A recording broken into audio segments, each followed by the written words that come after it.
In theory, it makes a tremendous amount of sense. Treat people with respect because we all want to be treated with respect. So if we treat other people the way we want to be treated, logic would tell us that we will be treated the same way in return. And that is where the conflict begins. Every single day in my communication seminars, I talk about the roadblocks to being a confident and powerful communicator. For over 20 years, I have trained on and discussed gender differences, lack of confidence, generational differences, lack of skill set, cultural differences, lack of preparation, and personality differences. Clearly, each one of these areas can create conflict or drive wedges between people and prevent them from being able to have calm, rational, respectful, and effective communications with other people. As we explore these roadblocks, we will discuss how they can create conflict or communication barriers for you. Let's take a Moxie minute.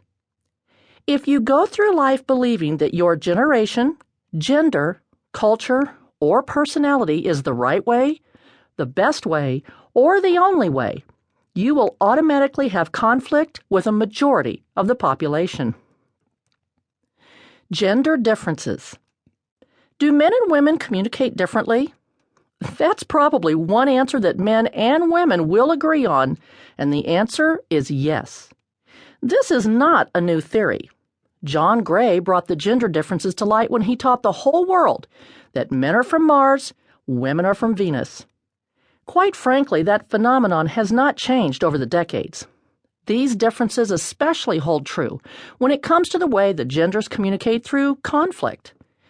Take, for example, John and Bob, who are peers in a corporate environment. John delivers a presentation to the board of directors, and right in the middle of it, Bob starts interrupting and pointing out errors in John's presentation. Of course, this puts John in a very embarrassing and uncomfortable position.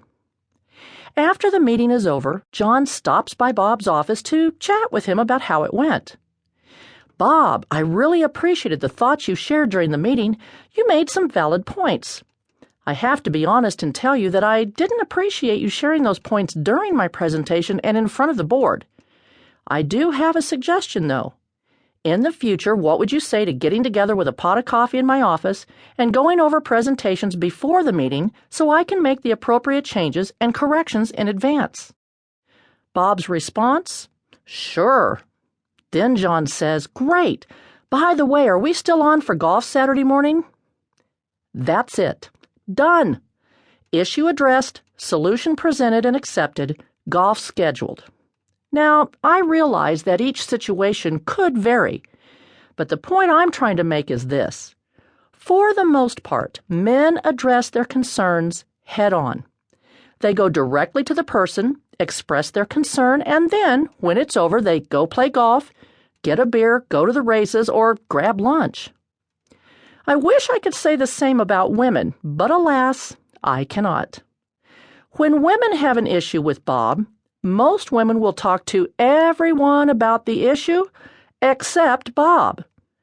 As a result, we are viewed as a gossip or pot stirrer, and the chance of the issue being resolved is greatly diminished. To make matters worse, we won't let it go. We pass that grievance down through our lineage.